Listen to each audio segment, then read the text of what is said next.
सबसे पहले महेंद्रनाथ पांडे जी, शुरुआत आपसे ही करते हुए, चूंकि 8 साल मोदी सरकार के पूरे हो चुके हैं, सद्भावना, सेवा और गरीबों को लेकर आप लोग आगे बढ़ रहे हैं। लगातार उस तरह की योजनाओं का जिक्र भी अलग अलग जगहों पर तमाम मंत्रियों की ओर से किया जा रहा है। इसको लेकर बड़े बड़े कार्यक्रम भी आज आयोजित किए गए हैं।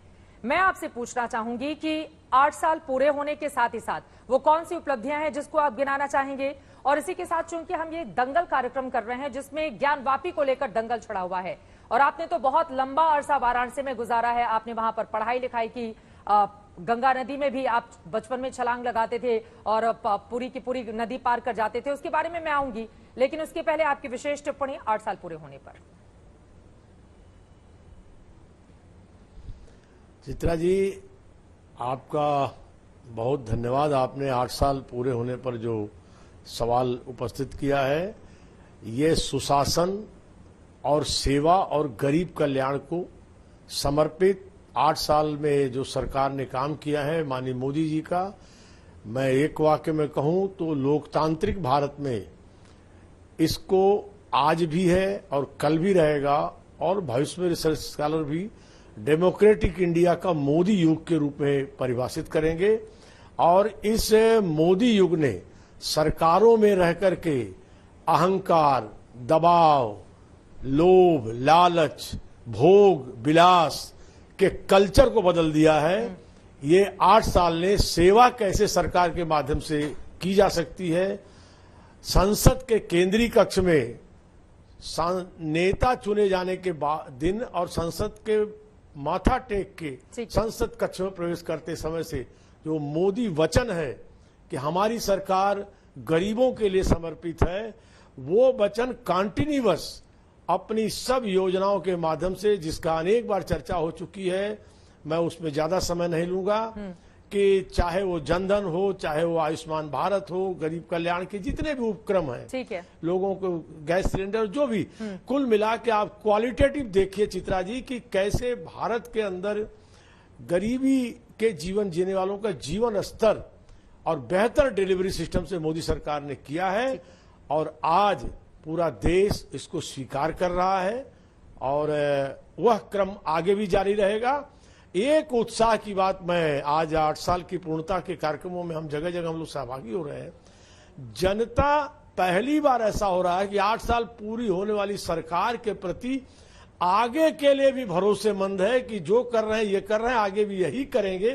ये एक पॉजिटिव चीज है जनता में हमें देखने को मिल रही है। और ये प्रचंड जनादेश आपको इसलिए मिला था कि तमाम उम्मीदों पर आप लोग खरे उतरे, और उसका जिक्र आप कर रहे हैं कि गरीब कल्याण के साथ ही साथ कई मोर्चों पर सरकार सफलता के साथ आगे अपने कदम बढ़ाती हुई चली जा रही है।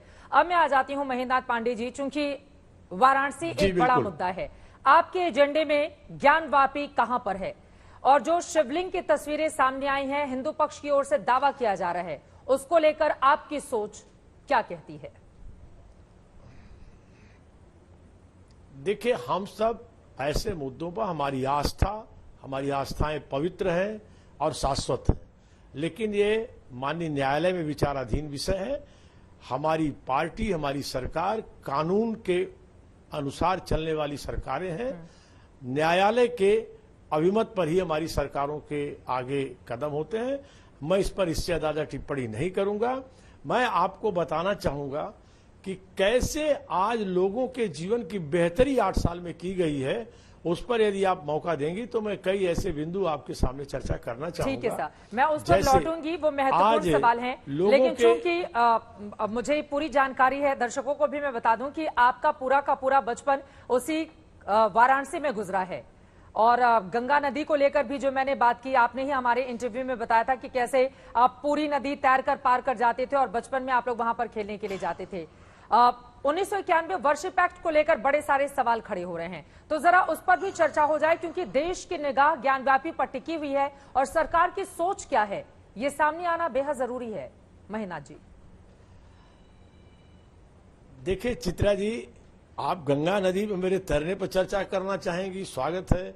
बचपन गंगा में बीता है, छोटेपन से रहा हूं, गंगा के सानिध्य में रहा हूं, तैरने की सामर्थ्य आज भी है, और काशी अपने आप में भारत का एक आपको मैं जानकारी, जहां तक तमाम शोधविदों का मानना है कि दुनिया का सबसे प्राचीन नगर है, तो काशी में इतनी वैशिष्टता है, उस पर चर्चा होगी।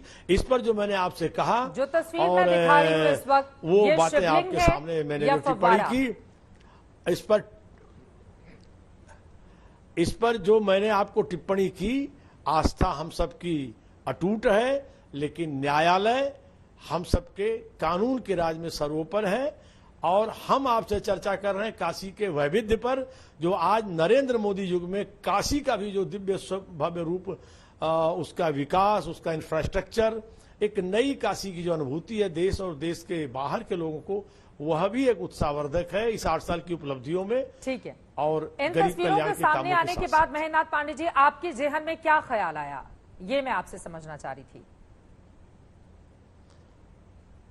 मैंने चित्रा जी आप पर, इस पर अपनी जो एक टिप्पणी की है, मैं उसके साथ अपने को जोड़ते हुए, और आपको 8 साल की उपलब्धियों पर, आप बहुत ही सुविज्ञ एंकर हैं इस देश की, उस पर चर्चाओं को आगे बढ़ाना चाहूंगा।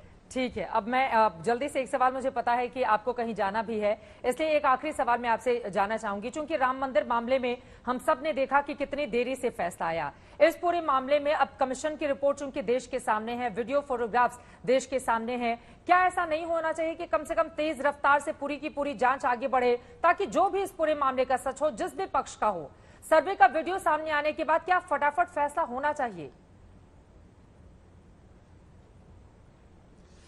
देखिए चित्रा जी, न्यायालय की अपनी परिधि है, और न्यायालय की परिधि पर मैं समझता हूं कि उसके विशेषज्ञ ही उस पर टिप्पणी कर सकते हैं।